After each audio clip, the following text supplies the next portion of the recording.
Why don't you tell me a little bit about yourself? Have you read my CV? Yes. So, alright. So why did you choose our company? I heard you need an employee and I need money. How was your relationship with your boss in your previous company? Very good. Actually, we came here together. Really? Where is he? In the trunk of my car. You are hired. Hello, my name is Maddie from POC English, and in this lesson, we're going to talk about job interviews. An important part of applying for a job is the interview. Now, there are a lot of different things you need to consider in order to be successful at a job interview. However, in this lesson, we're going to focus on the English language part of the interview. So in this lesson, I will try to teach you the important vocabulary and phrases that you need to know and you may use during a job interview. Ready? Let's get started. Part 1. Describing your education. If you are asked about your education, how can you respond?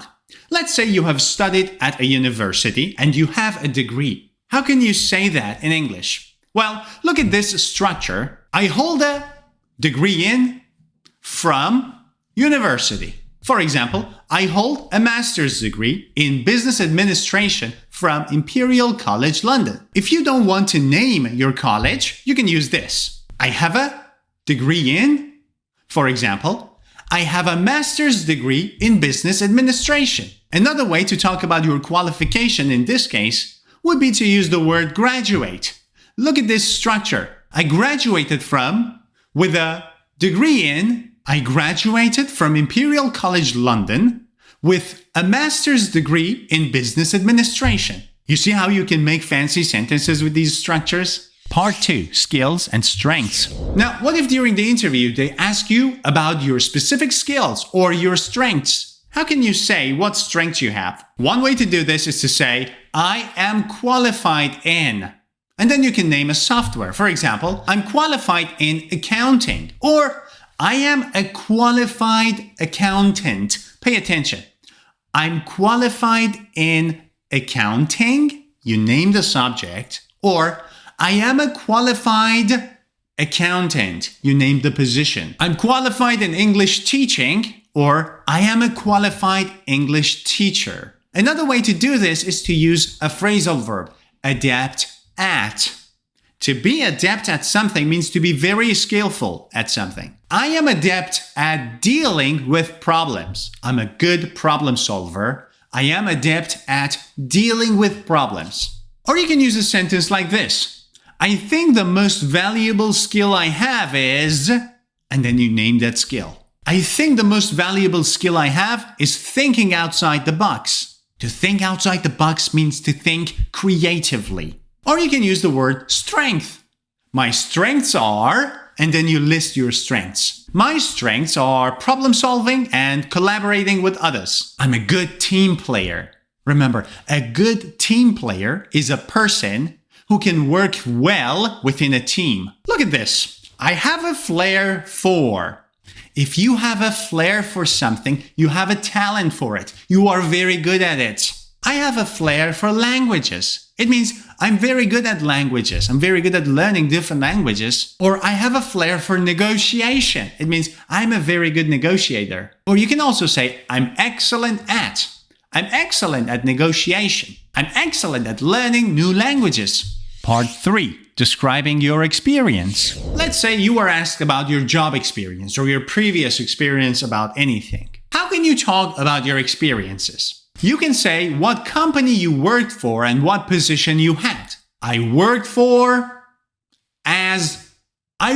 a sports clothing company as a salesperson. I worked for a language institute as an English teacher. Maybe you want to name the sector you worked in and the number of years. You can use this structure. I worked in advertising for 5 years. I worked in language teaching for 10 years. If you've been promoted to a higher rank in one of your previous companies and you want to mention that, you can use this structure. I was promoted to, and then you name the position. I was promoted to senior business consultant after 5 years. Or if you want to say the year first and the sector or the industry second, you can use this structure. I have experience in. I have 5 years of experience in the sales department of a sports clothing company. Part 4. Important vocabulary. And now it is time to see some sample interview questions, some sample answers, and then learn some collocations, phrasal verbs, and vocabulary that you may need. Very impressive. Why don't you tell me a little bit about your experience? I just graduated from college last year with a degree in business administration. I completed my internship during the last semester. I learned so much there, had valuable experiences, and collaborated with many professionals. That sounds like a great program. What were your responsibilities? I was mainly responsible for attracting new customers to the company through advertisement. Ensuring customer satisfaction with our services was another responsibility of mine. In fact, the number of loyal customers increased by 13% during my time there. Now, let's learn some of the words that were used to answer these questions. Number 1 is internship. Do you know what an internship is? You probably know. An internship is a period of time in which a student works for a company or an organization in order to gain experience. Now, usually internships are not paid. You may find internships that are actually paid, but they are usually not paid because you work for the company and in return, you gain experience. The verb that collocates with internship is do. Do an internship. I did an internship in a business consultancy firm. Next word is collaborate. Collaborate. It means to work with other people for a specific purpose. For example, I want to develop a skincare product.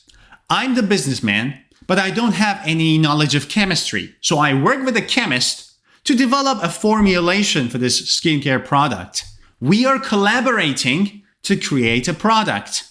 We're working together for a purpose. Next one is responsible for. If you are responsible for something, or if you are responsible for doing something, that means it is your duty. You are in charge. You have to do it. You are responsible. Now listen, the preposition of responsible is for. I've seen a lot of students talking about responsible in or responsible to. No, responsible for. As an intern in this company, I am responsible for tracking customer satisfaction. Oh, I said customer satisfaction. What does the word satisfaction mean? Satisfaction comes from satisfy. Now, to satisfy someone means to try to make someone feel happy and pleasant.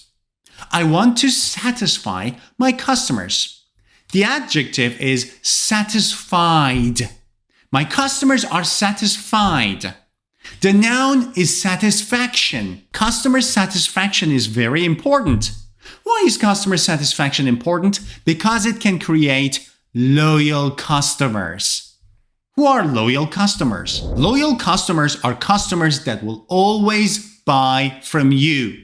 They are loyal to you and your brand. All right, let's get back to the interview session and let's see some questions and answers. Tell me about the workshop you attended. I participated in many workshops during college where I practiced teamwork and problem solving. These workshops taught me how to think on my feet in critical situations. I also have an insatiable appetite for learning new skills. During my internship, I was very proactive in my role. And how do you feel about facing challenges? To be honest, I embrace new challenges because I believe they are crucial for personal and professional development. Facing a challenge is a great opportunity to push my boundaries and grow beyond my comfort zone. Now, before we continue, let me tell you something. Do you want to have the summary of this lesson? With all the new phrases and structures and sentences and collocations and idioms, with their meanings, with an example sentence, with some beautiful pictures, in a single PDF file, or even better, do you want to have the summary of all of my lessons on YouTube in one book? Then you can download my Ultimate English book. This book has around 500 pages of lesson summaries of all of my videos on YouTube. And the best part, it's for free for my YouTube subscribers. So if you are watching this video, it's for free for you. But how can you grab it? Click on the link above my head, go to my website, type in your name, your email address, your country, and click download. You will receive the book in your email. Enjoy. Very interesting, right? Let's learn some new phrases. To think on your feet. Think on your feet? What does that mean? It is actually a very useful skill to have. If you are able to think on your feet, you are able to make decisions quickly and effectively. That is, if all of a sudden you face a challenge, you immediately start thinking, you make a decision, your decision is quick and your decision is good. So you are able to think on your feet. Some people are proactive. Proactive. That's the opposite of reactive. Now, what is proactive? Well, if you are reactive, that means you wait for a change to happen and then you react to the change.